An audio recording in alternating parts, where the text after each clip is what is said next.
Muito bem, vamos para mais um bloco. Fechamos aquele capítulo e agora eu quero mostrar para você, pode colocar na tela aí, André, o capítulo que a gente vai fazer, que é o 6. O 6 ele vai ter, ele chama do ultraje, né, público ao pudor, né? E a gente vai tratar aqui de dois tipos penais. O ato obsceno, que está lá no 233, eu já tinha falado para você, e o escrito ou objeto obsceno. Então vamos lá, o ato obsceno lá no 233, vamos fazer uma leitura aqui, só para te dar uma panorâmica do que é cada um. O 233, praticar ato obsceno em lugar público, ou aberto ou exposto ao público. Pena, detenção 3 meses a 1 ano ou multa. Então, ato obsceno é isso aqui. O escrito ou objeto obsceno um pouquinho mais complexo, né? Ele está no 234, então ele está logo depois. Fazer, importar, exportar, adquirir ou ter sob sua guarda para fim de comércio, de distribuição ou exposição pública. Escritos, desenho, pintura, estampa ou qualquer objeto obsceno, pena, detenção 6 meses a 2 anos ou multa, né? No parágrafo único, incorre na mesma pena quem vende, distribui ou expõe à venda ou ao público qualquer dos objetos referidos nesse artigo. Inciso 2, realiza em lugar público ou acessível ao público representação teatral ou exibição cinematográfica de caráter obsceno ou qualquer outro espetáculo que tenha o mesmo caráter, né? E aí no inciso 3, realiza em lugar público ou acessível ao público ou pelo rádio, ou audição ou recitação de caráter obsceno. Então vamos lá, pode jogar para mim. Vamos começar agora pelo 233, que é o ato obsceno. Pode jogar de novo aqui para nós.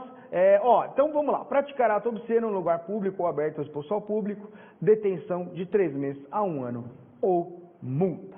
Muito bem. Olha só, aqui a gente está num capítulo dos chamados crimes contra os costumes. Pode jogar para mim aqui, André.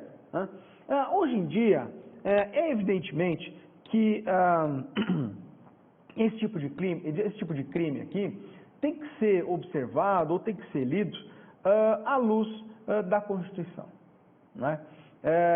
Aqui a gente está falando, quando a gente fala de costumes, né, a gente está falando de contexto, né? O contexto do que é obsceno, o contexto do que é aceito, ele, além de variar de lugar para lugar, ele foi profundamente afetado pela Constituição de 88. Né? A gente está falando aqui de 2 delitos que estão inscritos no Código Penal, que é da década de 40 do século passado. Né? Esse negócio aqui tem quase 80 anos. Né? Aí o mundo é absolutamente outro. Né? Absolutamente outro desde então. Pode pôr na tela aqui, André, olha só. E por que eu falo isso? Porque por ser um típico crime aqui contra os costumes, você vai tutelar a moralidade coletiva. Né? E aí que, digamos assim, a gente tem, eu não digo problema, mas é aí que a gente tem que dar um temperamento nisso. Né? Porque, evidentemente, né, que a moralidade coletiva é algo que digamos assim, modificável ao longo do tempo. E mais, né, com o regime constitucional de 88, também a esfera da liberdade de manifestação. Né? De repente, o que alguém pode considerar imoral num contexto, né? Outro grupo de pessoas pode considerar a mera liberdade de manifestação. E veja você que a liberdade de manifestação é absolutamente protegida pelo regime constitucional. Né? Regime constitucional esse que não existia aqui quando se falava desse tipo. Né? Bom, muito bem. Então, mas vamos ao tipo. Né? Pode me colocar, olha, o tipo é praticar ato obsceno. Né? E aí eu te pergunto, o que é isso? Né? O que é praticar um ato obsceno? Olha que tipo, razoavelmente aberto, né? Olha a complexidade disso, olha como isso tem que ser avaliado à luz de diversos filtros. Né? Pode colocar aqui para mim, olha só. Bom, claro, né? Praticar um ato é uma ação física, né? Uma ação física. Então você tem uma ação física, né? Que tem a capacidade, veja, de ferir essa moralidade, de ferir essa moral coletiva. É muito subjetivo, né? É muito subjetivo. Se pergunta, o que é obsceno? Né? O que é obsceno? Veja, os criminalistas, os penalistas, têm como, digamos assim, critério aquilo que fere o pudor. Né? Então, a gente sabe disso. Olha, é aquilo que vai causar um escândalo. Né? Mas é evidentemente, né, que isso vai variar no tempo e no espaço. E é isso, né, é compreender o que paira no tempo ou no espaço em cada momento, né, que vai ser a dificuldade e que vai ser, pode colocar aqui comigo, aqui, André, a disputa no caso concreto aqui. Né? Numa eventual acusação, é claro que a acusação vai enxergar aquele ato, né, como escandaloso, como violador da moralidade. E a defesa vai enxergar aquele ato como mera manifestação, né, como mera expressão, né, como liberdade de expressão. E é esse o conflito que vai se instalar no caso concreto. Pode me jogar aqui na tela. Olha só, Bento de Faria, né, um penalista mais antigo, dizia o seguinte, olha, o obsceno é aquilo que causa escândalo no público. Né? Agora veja você, muito bem, temos essa primeira discussão, pode jogar para mim na tela, né, que é dificílima porque, de novo, implica em aspectos absolutamente subjetivos. Né? Então, a primeira dificuldade já vai ser essa, já vai ser debater, digamos, em juízo, né, qual o fundamento, qual a essência, né, do que é escândalo público e do que é liberdade de expressão. Né? Essa, digamos assim, esse seja talvez um dos maiores embates, né, que o direito penal travaria, né, aqui nesse contexto aqui. Né? É um debate absolutamente pertinente, né, e de muita grandeza para o advogado criminalista.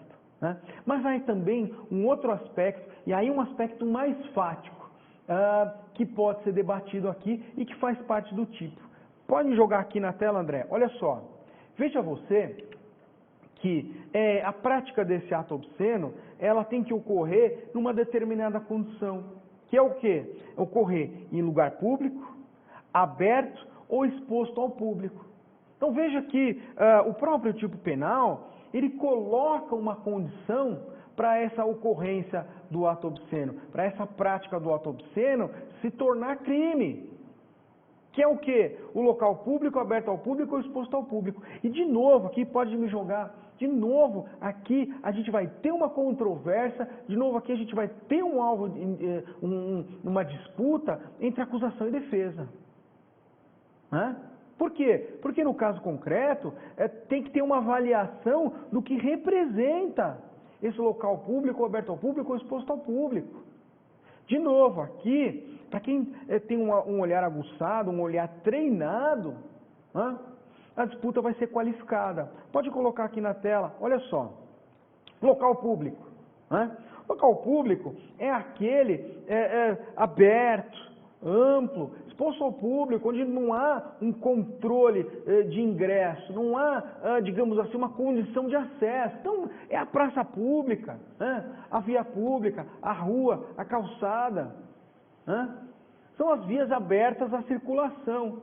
Então, digamos assim, que uma conduta, né? Uma prática de um ato obsceno, né? Nessas condições, onde há a capacidade, né, de chocar e de visualização do público se encaixa aqui nesse conceito de local público. Muito bem, temos o próximo quesito, que seria o local aberto ao público. E veja você que a gente não está falando já de um local público por si. O local aberto ao público é aquele onde há a possibilidade de um ingresso de pessoas, um número indeterminado de pessoas pode dar, claro, uma lotação máxima, mas um número indeterminado de pessoas pode ingressar naquele local, dadas as condições de acesso. Então, por exemplo, é uma lanchonete, é um shopping center, um cinema, a praça de alimentação do shopping, é um local aberto ao público. A pessoa ingressa no shopping center, há condições de acesso, ela precisa ir até o shopping, precisa passar pela entrada, precisa tomar o elevador e ir até a praça de alimentação, mas preenchidas essas condições de acesso, é aberto. E o terceiro item é exposto ao público. Veja você que nesse caso aqui, não se trata de um local aberto, mas é um local onde populares conseguem enxergar o que lá dentro se passa. Esse aqui, pode me botar aqui, André, esse aqui é o local, é o tipo de local que suscita mais controvérsia dentro dessas condições.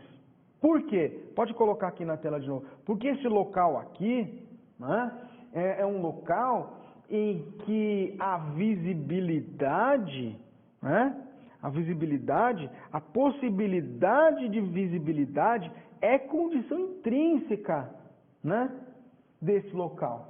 Então, um bom exemplo disso é a vitrine de uma loja. Veja você que a vitrine de uma loja, ela é feita para você observar o que lá se passa. Ela é moldada para você observar o interior dela. E um veículo que está com os vidros abertos em via pública, também. Veja você, porque há uma exposição intrínseca do veículo em local público com a janela aberta. Olha só que interessante. Por que eu falo isso? Olha, a vitrine de loja, o carro em via pública com janela aberta, com a visibilidade interior. Porque se o ato obsceno ocorrer em condições em que você não tem a visibilidade, não há essa exposição escandalosa.